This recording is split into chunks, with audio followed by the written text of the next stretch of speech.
समर्थ classes के online YouTube channel में आप सभी का एक बार फिर से स्वागत है। आज हम बात करेंगे जूनियर अकाउंटेंट रिजल्ट अपडेट के बारे में। जेआरए और TRE, junior accountant and tehsil revenue accountant. ठीक बात है। चलिए, सबको पता है कि कल रिजल्ट आने वाला है। आलोक राज जी ट्वीट कर चुके हैं 25 जून को शाम को 7:05 में जेआरए रिजल्ट संभावित तिथि 27 जून बोर्ड प्रयासरत। तो जेआरए और टीआरए का जो रिजल्ट था वो 27 जून गुरुवार को संभावित है आना। ठीक बात है। लेकिन इससे पहले की बात करें कि रिजल्ट से पहले सटीक कट ऑफ क्या रह सकती है, अभी तक मैंने जूनियर अकाउंटेंट पे 1 या 2 ही वीडियो बनाए और केवल मुझे पता है एक ही वीडियो में मैंने कट ऑफ बताई थी। हालांकि उस वीडियो में कमेंट सेक्शन में या बाकी मुझे पर्सनल कमेंट सेक्शन में लोगों के मैसेज आए कि सर इतनी कम कट ऑफ नहीं जाएगी, ये वो फलाना ढिमाका। तो उन सबको मैं फैक्ट के आधार पर ये ज्ञान देने की कोशिश करूँगा कि भाई इतनी ही कट ऑफ जाएगी, देख लेना, कल का दिन सामने आ रहा है। ठीक है। तो ये रिजल्ट से पहले का सटीक कट ऑफ है। क्यों ऐसा कह रहा हूँ, पूरा आपको हर एक चीज़ बताने का प्रयास करूँगा। यदि आप चैनल पर नए हैं तो चैनल को सब्सक्राइब जरूर कर लीजिएगा, वीडियोज को ज़्यादा से ज़्यादा लोगों के साथ शेयर कीजिएगा। अफवाहों से बचने का समय है।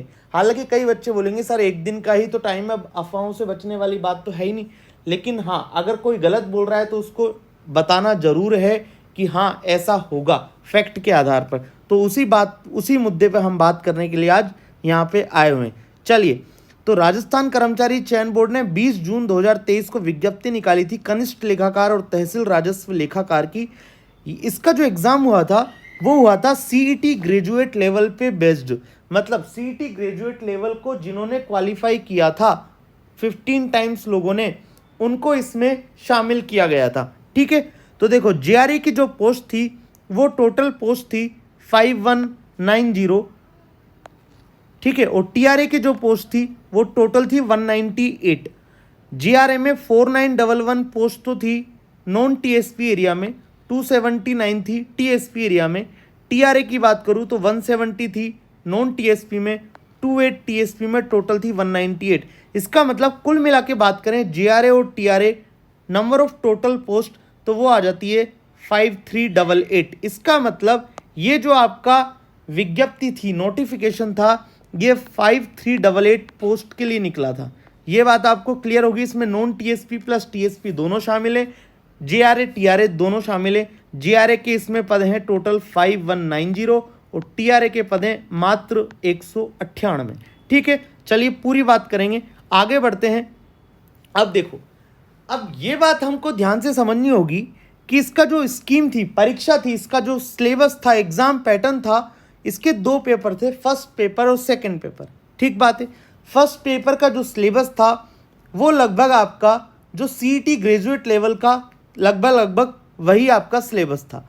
और जो सेकंड पेपर था वो पूरा कॉमर्स बैकग्राउंड से रिलेटेड था, जो पोस्ट ओरिएंटेड था। जेआरए और टीआरए में जो काम है उससे रिलेटेड सेकंड वाला आपका सिलेबस था। ये बात तो सबको पता है। अब देखो, इसमें प्रोविज़न की बात करें हम पेपर में, तो पेपर में क्या क्या प्रोविज़न थे। पहली बात तो नेगेटिव मार्किंग थी। नेगेटिव मार्किंग थी, मैंने देखो ये हाईलाइट कर रखी जो जगह नेगेटिव मार्किंग थी -1। और आपको जो हर क्वेश्चन के अंक मिलने थे वो थे 4 मार्क्स का एक क्वेश्चन था। ठीक बात है, माफ़ कीजिएगा, 3 मार्क्स का एक क्वेश्चन था। टोटल क्वेश्चंस थे इसमें, टोटल क्वेश्चंस थे 150 दोनों पेपरों में मिला के, तो टोटल हो गए 300 क्वेश्चन। ठीक है। एक क्वेश्चन कितने मार्क्स का था? 3 मार्क्स का। और नेगेटिव मार्किंग इसमें थी 1/3, मतलब -1 की नेगेटिव मार्किंग थी। ये बात आप समझ चुके हैं। अगर हम बात करें, अब हम ये बात करें इसमें कि इसका जो क्वालिफिकेशन है, कट ऑफ वाली जो बात है वो क्या रहेगी इसमें। ठीक है। तो इसमें देखो, आपको क्वालिफाइंग मार्क्स कितने लाने पड़ेंगे। फर्स्ट पेपर में आपके मिनिमम आने चाहिए 35%, सेकंड पेपर में भी आने चाहिए मिनिमम 35%। ये है मिनिमम। इससे कम किसी के होंगे तो वो ऑलरेडी बाहर हो जाएगा। और आपके एग्रीगेट कितना होना चाहिए? एग्रीगेट दोनों को मिला के होना चाहिए 40%। पहली बात तो ये समझना पड़ेगा कि हमें स्कीम क्या है पेपर की, या जो हम एग्ज़ाम दे रहे हैं। ठीक है। तो एग्ज़ाम हो चुका है, फर्स्ट पेपर 35% मिनिमम होने चाहिए, सेकंड पेपर में 35% मिनिमम होने चाहिए, एग्रीगेट टोटल मिला के 40% होना चाहिए। लेकिन बात आती है कि सर पहले पेपर में ही तो डूब गए, सॉरी सेकंड पेपर में ही तो डूब गए, पहला पेपर तो आप आज तक देते आए हो, सभी लगभग सभी एग्जाम्स में वही रहता है, ठीक बात। तो पहले पेपर में किसी को कोई दिक्कत नहीं, पहले पेपर में लगभग मान के चले हम 60% सबके नंबर है। क्यों ऐसा बोल रहा हूँ, देखना, अगर मैं यहाँ पे बात करूँ कनिष्ठ लेखाकार और तहसील रेवेन्यू अकाउंटेंट की जो कट ऑफ निकली थी वो सीईटी बेस्ड थी। सीईटी ग्रेजुएशन में देखो जनरल की कट ऑफ कितनी गई है, जनरल की कट ऑफ गई है 154 मार्क्स अप्रोक्स मान के चलें। ईडब्ल्यूएस की भी इतनी गई, एससी की भी इतनी गई, एसटी की गई 153, ये किसकी गई, एसटी की, ये है जनरल की 153 गई, एसटी की, बाकी सबकी 154, ओबीसी की भी 154, एमबीसी की भी 154, सहरिया को छोड़ दीजिए 64 गई है, सहरिया में लिख दूं एक बार के लिए 64। अगर टीएसपी की बात करें तो टीएसपी में जनरल की कितनी गई है, टीएसपी में जनरल की गई है 147, एससी की 147, एसटी की गई है भाई 140, ठीक बात है। तो ये तो होगी कट ऑफ। अब आप देख के चलना भाई, सीईटी से ही तो बंदे इसमें गए जेआरए और टीआरए के पेपर में देने, तो जो सीईटी वाले बंदे थे अच्छे मार्क्स वाले, मतलब 50% से ऊपर वाले हैं सब, लगभग नॉन टीएसपी की बात करें तो, क्यों 300 पेपर का नंबर था, 300 मार्क्स का पेपर था, 150 से ऊपर, मतलब 50% से ऊपर वाले बच्चे यहाँ पे, ठीक बात है। तो इसका मतलब पहले पेपर इजी भी था, नेगेटिव मार्किंग भी थी, तो 60% मेरे ख्याल से ऐसा कोई मुद्दा नहीं है कि किसी के आए नहीं। तो मान के चले हम टॉपर की बात करें, या 60% लाना बहुत इजी था पहले पेपर में, ठीक बात है। किस पेपर की बात कर रहा हूँ मैं, पहले पेपर में 60%, ठीक है। तो पहला पेपर 60% तो आप आराम से ला सकते थे, और 60% नहीं ला सकते थे वो बच्चे 55% ला सकते थे, ठीक है। तो 55 भी आप मान के चल सकते हो अभी के लिए, ठीक बात है। तो फर्स्ट पेपर से तो आप क्वालिफाई हो गए, क्योंकि मिनिमम कितने चाहिए 35। लेकिन सेकंड पेपर की बात करते हैं, मुद्दा तो अब आता है सर, यहाँ ले डूबे, सेकंड पेपर ले डूबा सबको, क्यों। अब देखो आपको एक एग्ज़ाम याद हुआ होगा, अभी थोड़े दिन पहले कंप्यूटर टीचर का एक एग्ज़ाम आया था पहली बार, ठीक है। तो उसमें 9,000 करीबन जो पोस्ट थी, लगभग 10,000 मान के चल रहे थे सब बच्चे, तो 10,000 जितनी पोस्ट थी, लेकिन भरने में कितना है पोस्ट, 7,000 करीबन। उसमें भी वही 2 पेपर थे, पहला पेपर दूसरा पेपर। पहले पेपर में बच्चों ने 70% 75% स्कोर किया, लेकिन सेकंड पेपर में नंबर ही नहीं बने, क्यों, क्योंकि second paper core technical paper था, यूजीसी नेट और पीएचडी वाले जो होते हैं गेट के क्वेश्चन वो उठा लिए गए वहाँ से, तो सेकंड क्वेश्चन में सभी के तोते उड़ गए, ठीक है। तो सेकंड पेपर में बच्चे क्वालिफाई नहीं हो पाए, इसका मतलब सीटें खाली रह गई।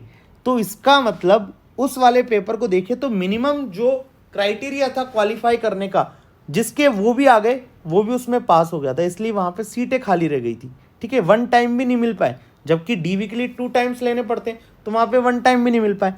तो सेकंड पेपर में आप मेरी मान के चलो।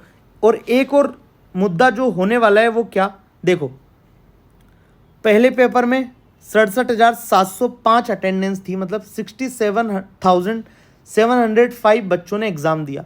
सेकेंड पेपर दिया 67,380। इसका मतलब जो बच्चे सेकेंड पेपर में नहीं आए एग्ज़ाम देने, वो तो ऑलरेडी डिस्क्वालीफाइड हो चुके हैं। तो हमारा जो कंपटीशन है वो केवल और केवल अब किन बच्चों से, इन बच्चों से, 67,380 कैंडिडेट्स में से। ये बात आपको समझ में आ रही है। चलिए अब आपको एक ट्वीट दिखाता हूँ बधाल साहब का, ये सचिव हैं हमारे, ठीक है, राजस्थान कर्मचारी चयन बोर्ड के सचिव साहब हैं। इनका एक ट्वीट देखना, इन्होंने ट्वीट किया था 19 जून को, क्या 22 जून को आरएसएसबी पर्यवेक्षक आंगनवाड़ी कार्यकर्ता का आयोजन करने जा रहा है। पूर्व में आरएसएसबी द्वारा संपादित की गई एग्रीकल्चर सुपरवाइजर एएनएम जीएनएम की परीक्षाओं में, ध्यान से समझना वापस, एग्रीकल्चर सुपरवाइजर, ठीक है, एएनएम और जीएनएम, इन तीनों एग्जाम में कुल कितने बच्चों ने गोला ढंग से नहीं भरा, 3265 बच्चों ने। कौन सा गोला ढंग से नहीं भरा भाई, 5th जो ऑप्शन दिया है राजस्थान कर्मचारी चयन बोर्ड के आलोक राज जी ने, ई ऑप्शन जो देते हैं यदि आप OMR में नंबर ऑफ क्वेश्चन जितने हैं आपके पेपर में उससे 10% या 10% से अधिक गोले नहीं भरते हैं तो आपको डिस्क्वालीफाई कर दिया जाता है।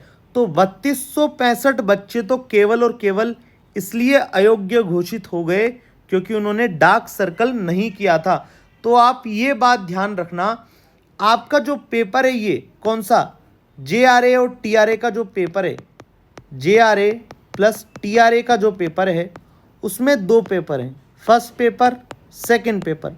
हो सकता है कई बच्चे, अब देखो 67,380 बच्चे हैं तो अपन अप्रोक्स मान के चलें 67,000 अपनी कैलकुलेशन के लिए।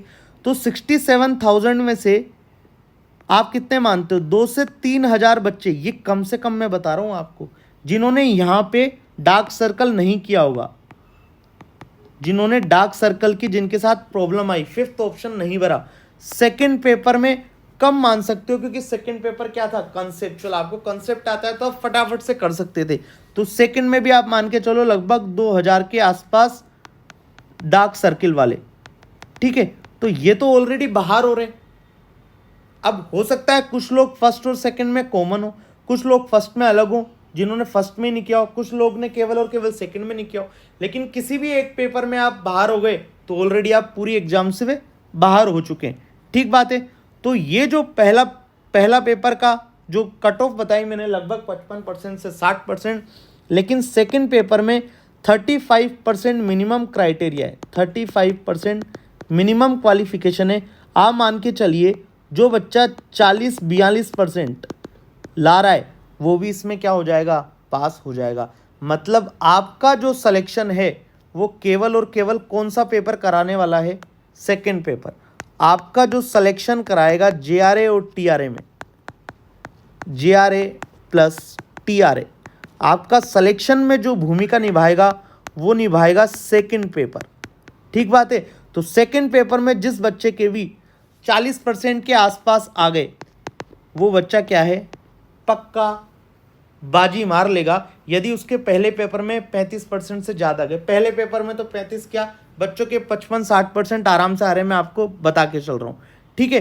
तो सेकंड पेपर में आप 40% ले आए, मिनिमम तो 35 ही है, मैं तो बढ़ा के चल रहा हूँ 40%, 35 वाला भी पक्का पूरा सिलेक्शन के लिए मादा रखता है, ठीक है। तो सेकंड पेपर ही आपका सिलेक्शन कराएगा। अब अगर कट ऑफ की बात करें हम इस एग्ज़ाम में, कट ऑफ की बात करें तो कट ऑफ की बात करें, पहले पेपर में आपके मान के चलिए 55% मार्क्स हैं, सेकंड पेपर में आपके कितने हैं, 40% मार्क्स हैं। तो आप क्या हैं, कट ऑफ के बिल्कुल करीब हैं, क्या है, बिल्कुल करीब हैं। इसको आप 60% ही मान के चलिए पहले पेपर, क्योंकि ज़्यादातर बच्चों के 60% से ज़्यादा ही जितना मैंने कवर किए न्यूज़ को, ठीक है। तो 60% और 40%, अब इन दोनों का जब आप एवरेज लेंगे तो वो कितना आता है, एग्रीगेट वो आता है 50%, ठीक है। तो ये मेरा मानना है कि 45 से 50%। अब यदि सार बताऊं मैं आपको पूरे गणित का, आज का सार, ये देखो, इसको मैं छोटा कर देता हूं यहां से, ये देखो, अगर कंक्लूजन की बात करें, देखना, अब देखो टोटल जो था पेपर वो था 450 plus 450, 450 marks plus 450 marks 900 marks, ठीक है। 450 का यदि 60% निकालें तो देखो कितना हो जाएगा, 45 इंटू 6, 4 छिक्के 24, 5 छिक्के 30, मतलब 450 का 60% आएगा 270 मार्क्स। और इधर देखें 450 मार्क्स का 40% कितना आएगा, 4 चौके 16, 5 चौके 20, 180 मार्क्स। इसका मतलब आपकी जो कट ऑफ है वो जानी चाहिए 450 मार्क्स।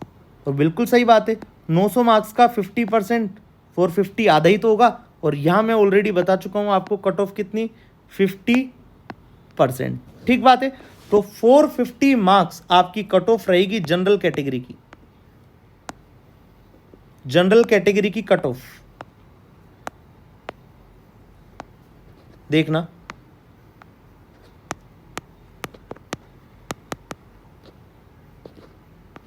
जनरल कैटेगरी की अगर कट ऑफ की बात करूं तो 450 मार्क्स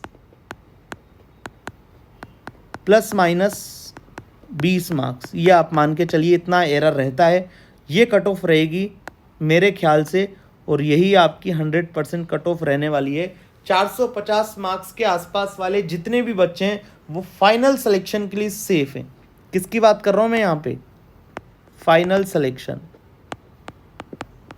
और ऐसा क्यों कह रहा हूँ, एक पॉइंट मेरा बताना रह गया, क्योंकि ये जो जीआरए और टीआरए का जो पेपर था वो था ग्रेजुएशन लेवल। क्या था वो? Graduation level.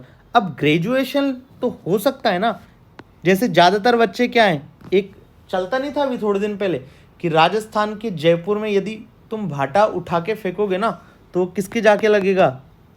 इंजीनियर के जाके लगेगा, ऐसा बोलते थे। इतने सारे इंजीनियर्स हो गए थे, 57 इंजीनियर्स को इंजीनियरिंग कॉलेज थे किसी ज़माने में, ठीक है, केवल जयपुर में। तो ये जो मैं बता रहा हूँ कि ये आपका जो पेपर था वो सीईटी ग्रेजुएट लेवल था, ठीक है।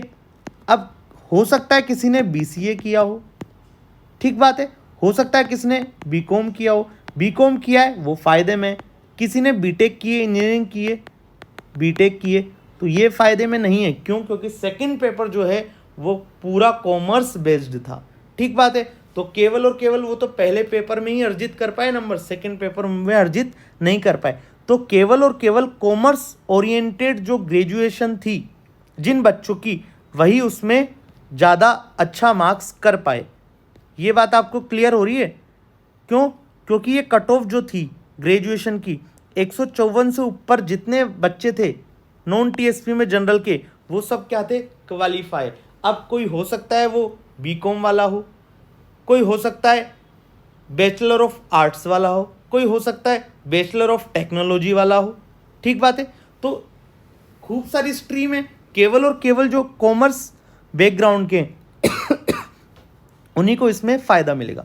तो मेरा मानना है कि आपकी कट ऑफ जो रहने वाली है 50% के आसपास रहने वाली है। कट ऑफ 50% से कम रहने के आसार है, ज़्यादा रहने के आसार बिल्कुल भी नहीं हैं। ये बात आप ध्यान से समझ सकते हो। 45% के आसपास भी आप मान के चल सकते हो। जिनके 45% स्कोर है वो सब क्या हैं? सेफ हैं।